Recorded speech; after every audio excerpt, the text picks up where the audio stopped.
ایمان مفصل کے کلمات کہ آمنت باللہ و ملائکتہ و کتبہ و رسلہ، کہ یہ عقیدے ہیں، یہ ایمان کے جزیات ہیں، یہ ایمان کی طرف لانے والے ہیں، ان کو دل و جان سے قبول کرنے والا مسلمان ہے۔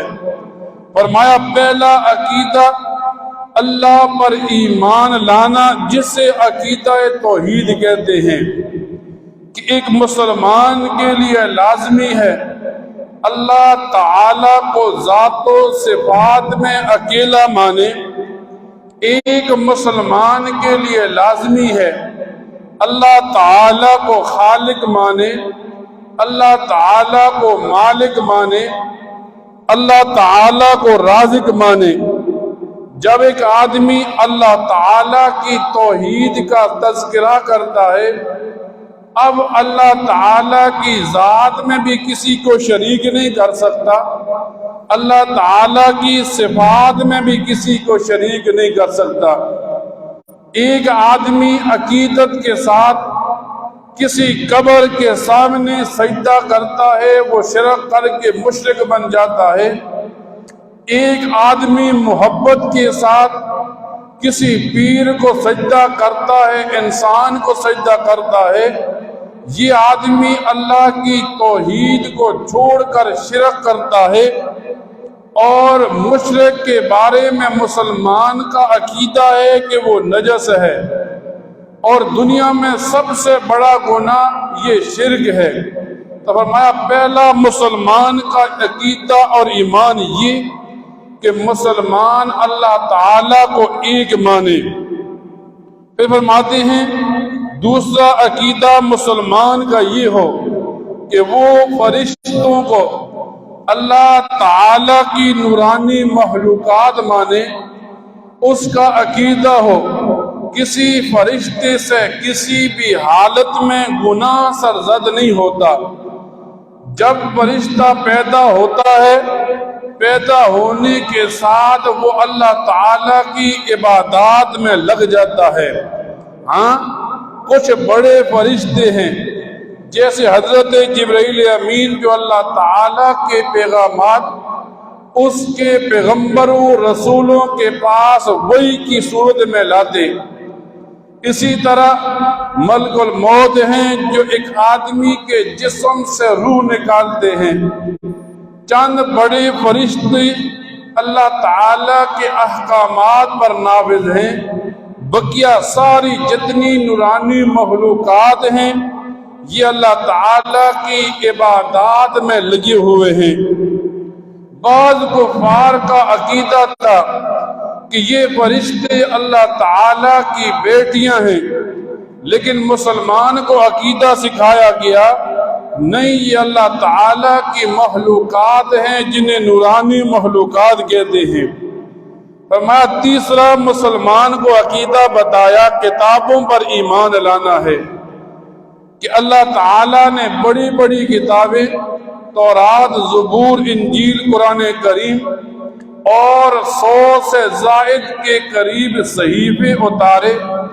اللہ تعالیٰ نے جتنی کتابیں اور صحیفے اتارے سب کو برحق ماننا، سب پر ایمان لانا، سب کو اللہ تعالیٰ کی طرف سے بھیجا ہوا سچا ماننا، یہ مسلمان کا عقیدہ ہونا لازمی ہے۔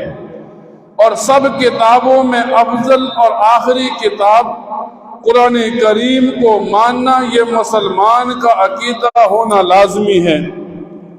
پھر بتایا مسلمان نے کہ مسلمان کے لیے رسولوں پر ایمان لانا ضروری ہے کہ حضرت آدم علیہ السلام سے نبوت کا سلسلہ شروع ہوا، کرتے کرتے نبی کریم صلی اللہ علیہ وسلم تک جتنے بھی اللہ تعالیٰ نے رسول بھیجے، جتنے بھی انبیاء بھیجے، سب پر ایمان لانا، سب کو برحق اور سچا ماننا یہ لازمی ہے۔ کسی ایک رسول کا انکار، کسی ایک نبی کا انکار یہ مسلمان کو کافر بنا دیتا ہے۔ پھر سب سے آخر میں نبی کریم صلی اللہ علیہ وسلم کو آخری ماننا، آپ کے بعد نبوت کے سلسلے کا بند ہونا، یہ مسلمانوں کی رسالت کا عقیدہ ہے۔ اور میں اسی طرح مسلمان کے لیے آخرت کے دن کا ایمان لانا کہ آخرت قائم ہوگی، اللہ تعالی حساب و کتاب لیں گے، نیک آدمی کو نامہ اعمال دائیں ہاتھ میں دیا جائے گا، برے آدمی کو نامہ اعمال بائیں ہاتھ میں دیا جائے گا۔ قیامت کے دن انسان زمین پر کھڑا ہوگا، زمین اس کے پاؤں کو پکڑ لے گی اور تب تک نہیں چھوڑے گی جب کہ وہ اللہ تعالیٰ کے سوالوں کا جواب نہ دے دے۔ تو مسلمان کے لیے قیامت کا عقیدہ رکھنا، قیامت کے دن کا قائم ہونا، یہ مسلمان کے لیے ایمان اور عقیدہ ہے۔ پھر فرمایا مسلمان کے لیے تقدیر پر ایمان لانا کہ اللہ تعالیٰ نے ایک آدمی کو پیدا کرنے سے پہلے اس کی عمر لکھ دیتے ہیں، اس کا رزق لکھ دیتے ہیں، اس کے بارے میں لکھ دیتے ہیں یہ آدمی نیک ہوگا، یہ آدمی برا ہوگا، یہ آدمی نیک بخت بنے گا، یہ آدمی بدبخت بنے گا، یہ آدمی دنیا میں جائے گا اللہ تعالیٰ کے احکامات کو مانے گا، یہ آدمی جائے گا شیطان کے احکامات کو مانے گا۔ اچھی اور بری تقدیر کا عقیدہ رکھنا مسلمان کے لیے لازمی اور ضروری ہے۔ پھر فرمایا ساتواں عقیدہ مسلمان کے لیے موت کے بعد جی اٹھنے کا عقیدہ۔ پہلے زمانے میں کافر کہتے تھے جب ایک بندہ مر جاتا ہے، مرنے کے بعد زمین کی مٹی اس کے جسم کو کھا جاتی ہے، پھر یہ ہڈیاں کیسے زندہ ہوں گی، پھر اس آدمی سے کیسے سوال و جواب ہوں گے۔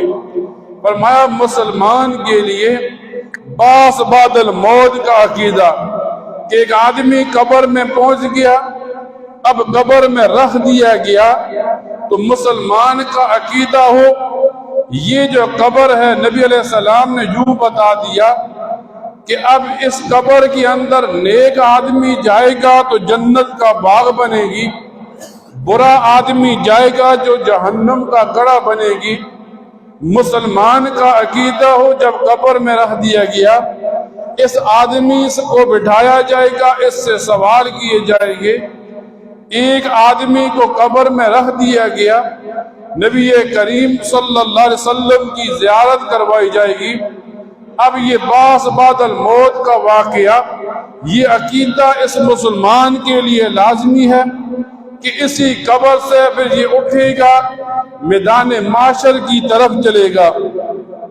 جب ایک آدمی نے ایمان اور عقیدے کے ان جزیات کو، ان بنیاد کو سیکھ لیا، جب ایک آدمی نے اللہ پر، پھر اللہ کے فرشتوں پر، پھر رسولوں اور کتابوں پر، پھر باس بعد الموت پر، پھر اس کے بعد آخرت کے دن پر ایمان لایا، اب جب آدمی ان چیزوں پر ایمان لا کر عقیدہ بنا لیا، گویا اس آدمی نے ایمان کے جزیات سیکھ لیے۔ پھر یوں آتا ہے